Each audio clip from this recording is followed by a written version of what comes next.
Okay guys, for today, it's a little project. We're replacing the door hinge pins on a 1991 Nissan D-21 truck.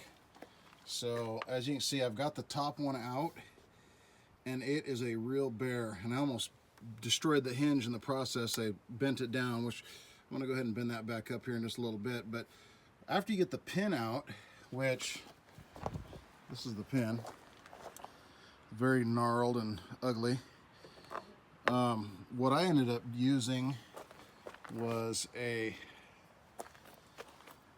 made kind of a little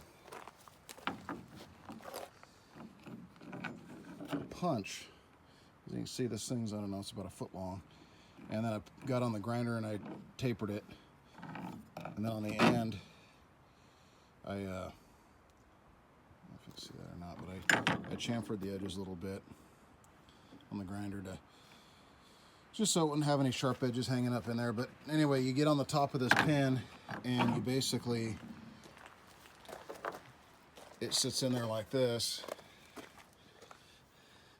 up through there, and it has a little C-clip in the top. So you take the C-clip out first, and then you go ahead, and I took that punch that I just showed you, and I beat down on the top of this door hinge pin, and I soaked it with some of this really good oil here, this Aeroc oil.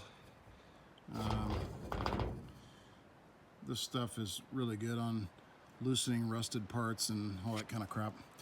And I let it soak basically overnight, and then I went ahead and I beat that pin some more, and I was able to drive it out.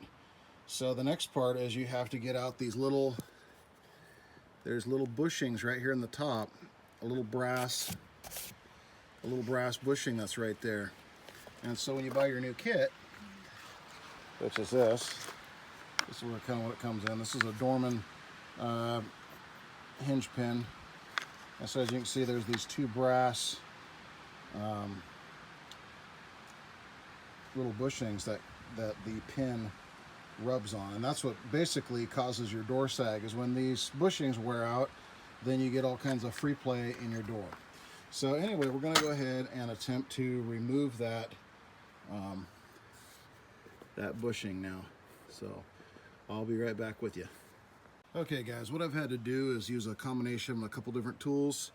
I pounded an easy out into that thing because it was so grown in, and basically what I'm doing is I'm just prying up on the chisel and backing out the easy out.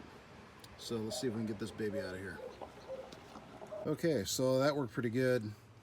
As you can see, I beat the hell out of the rim of that hinge bore trying to get this thing out of here, but perseverance paid off, and she's out.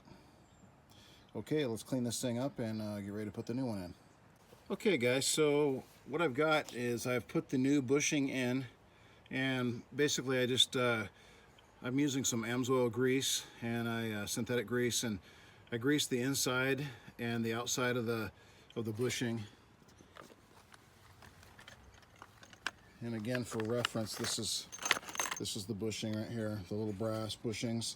So I greased the outside of that area there, and then a little bit in the center, and then I just put it into the bore, and you just tap it in. I used a punch, which I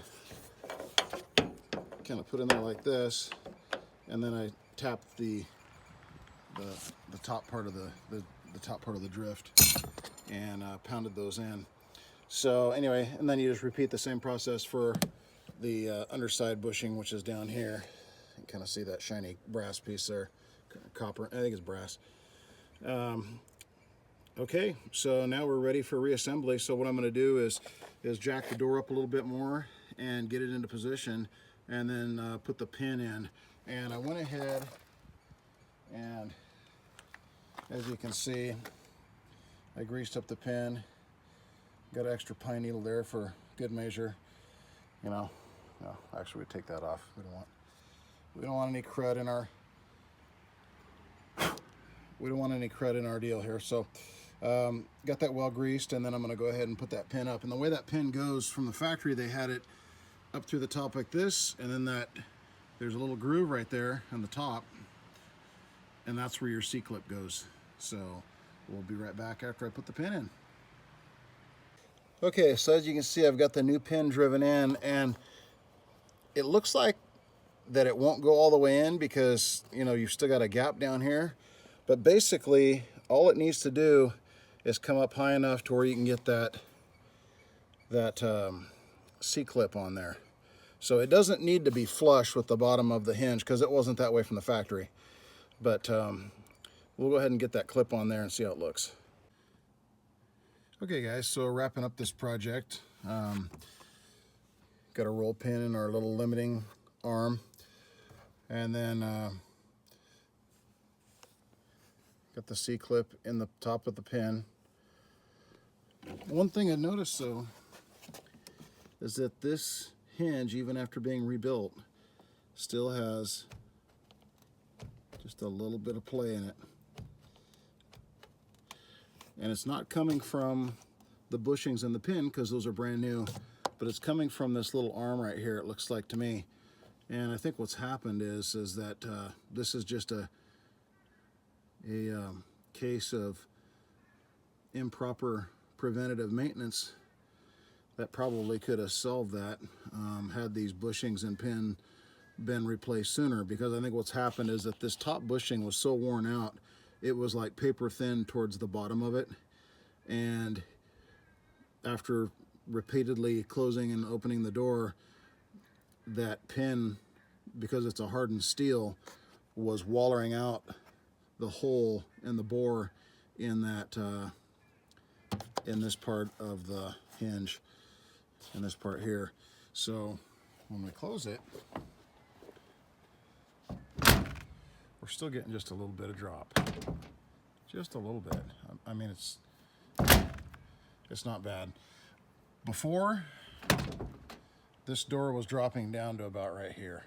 I mean, we had at least 2 inches of drop of sag. So it's a lot better than it was, but we're gonna go ahead and call her good for now. Okay, thanks for watching, guys. Bye-bye.